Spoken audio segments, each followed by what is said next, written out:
बिस्मिल्लाहिर्रहमानिर्रहीम। मैं हूं अमीर उमर चमन और आप देख रहे हैं स्ट्रेट फॉरवर्ड। आज मेरे साथ मौजूद हैं सीनियर सहाफ़ी शेख सुमैर साहब, जो कि सहाफ़ी होने के साथ साथ छोटे से ताजर भी हैं, क्योंकि इनका अपना ज़ाती कारपोरेशन का बिज़नेस भी है। तो चनियोट के अंदर सदूर की बहार है और आज हमारा वीलॉग ये है कि चनियोट के ज़िले ताजरान का जो इलेक्शन होने जा रहा है शायद ना हो, उसके पीछे असल काज क्या है, चनियोट में जो सदूर की बहार है इसके पीछे असल वजह क्या है। आपको ये बताएं कि चनियोट में सबसे पहले आज से कुछ अर्सा के आज तक एक साल पहले तक जो पोजीशन थी वो ये थी कि हाजी जमील फ़खरी साहब चनियोट के ज़िले सदर थे और अभी तक स्टिल पोजीशन तक वो हैं। लेकिन उनके साथ जो कैबिनेट थी उसमें अपना असगर जट साहब थे, ख्वाजा नदीम साहब थे, मलिक इरफान साहब थे, हाजी जाहिद साहब थे, इसी तरह मजीद जितने भी हमारे आबद शाह साहब थे वो सारे के सारे इकट्ठे होते थे।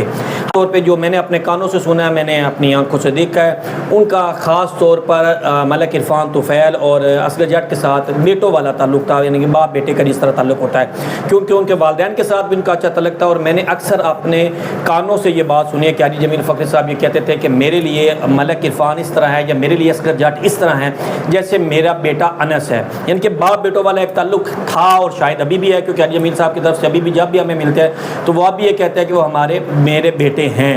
खैर ये बाप बेटों के अंदर इख्तलाफ क्यों हुआ और ये आपस में एक दूसरे के सामने क्यों आए, ये एक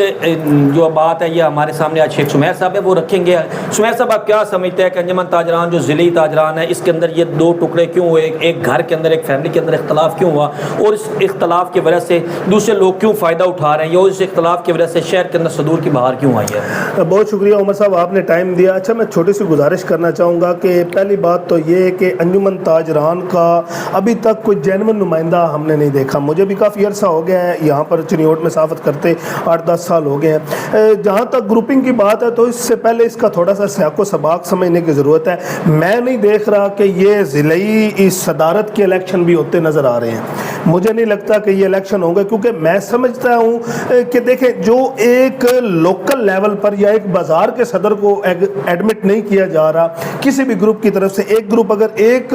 सदर को अगर वो अनाउंस करता है भाई ये हमारा सदर मुंतखब हुआ है, तो दूसरा ग्रुप जाकर दूसरे हारे हुए को हार पहनाकर कहता है कि ये हमारा ग्रुप है। आप देख लें सुनारा बाज़ार में हुआ है, मोबाइल एसोसिएशन के हुए हैं, दीगर कहीं भी आप देख लें इलेक्शन हुए हैं, तो उसमें दो सदूर सामने आ रहे हैं। और ये कहना बेजाना होगा कि ये सदूर की वबा फूटी पड़ी है चनियोट में। हर जगह हर ग्रुप यही चाह रहा है कि यही बात जो मैंने पिछले व्लॉग में भी आपने की, असल इसके अंदर वजह क्या है कि दो बाप बेटों के दरमियान इख्तलाफ हो गया। ये आज सदारत का ये ऐसी क्या वजह, क्या सदारत में इतना कुछ है?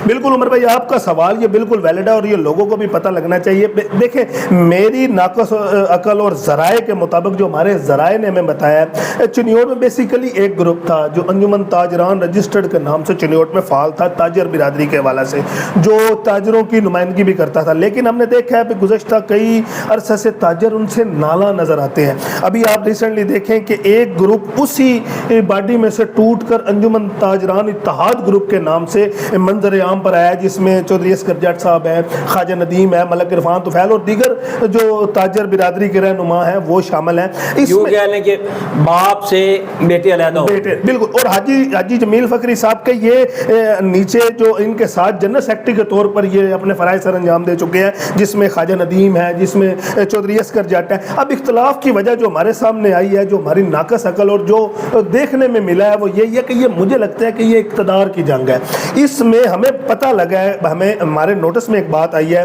कि चौधरी असगर जट और दीगर जो इनके साथ बाप ऐड हैं, शामिल हैं, जो इत्तेहाद ग्रुप में है, उनकी जानिब से जो हाजी जमील फ़खरी साहब के सामने एक प्रपोजल रखा गया था कि आपने काफ़ी अरसा जो ज़िले सदारत है उसके मज़े इंजॉय किए हैं। मज़े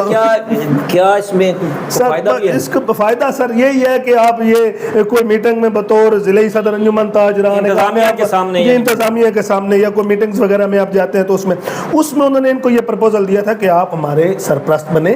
और नए लोगों को आने दें ताकि ताजरों की अच्छी नुमाइंदगी की जा सके और भरपूर अंदाज से की जा सके। उसमें मैं ये समझता हूँ कि हाजी जमील फ़खरी साहब को चाहिए था कि अगर ऐसी बात है जो हमारे ज़राए हमें बता रहे हैं तो वो उन पर हाथ रखते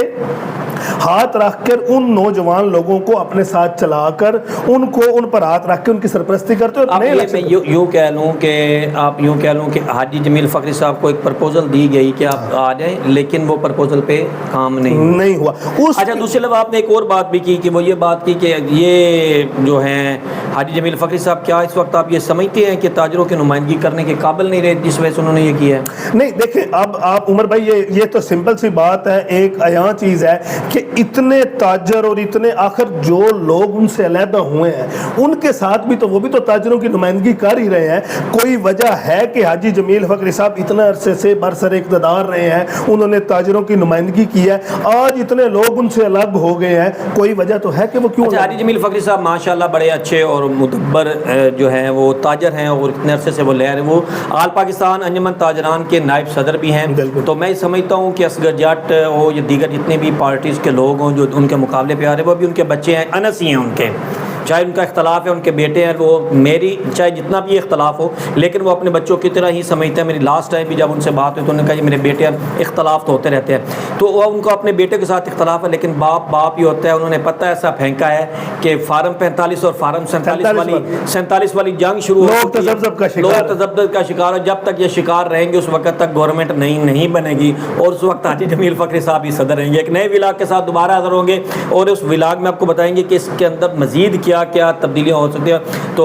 ہماری طرف سے دونوں کی طرف سے یہ ایک چھوٹی سی حاجی جمیل فخری صاحب سے بھی ریکویسٹ ہے اور اصغر جٹ صاحب سے بھی ریکویسٹ ہے کہ وہ ہمیں ٹائم دیں اور اپنا منشور رکھیں تاکہ ہم عوام کے سامنے نئے جو تاجر جو فارم 45 اور 47 کے تاجر صدور بن رہے ہیں ان کے سامنے ان کا منشور بھی رکھیں اور وہ عوام کو بتائیں کہ حقیقت کیا ہے۔ ایک نئی ولاگ کے ساتھ دوبارہ حاضر ہوں گے۔ اللہ حافظ۔ بہت شکریہ جیو بھائی جی،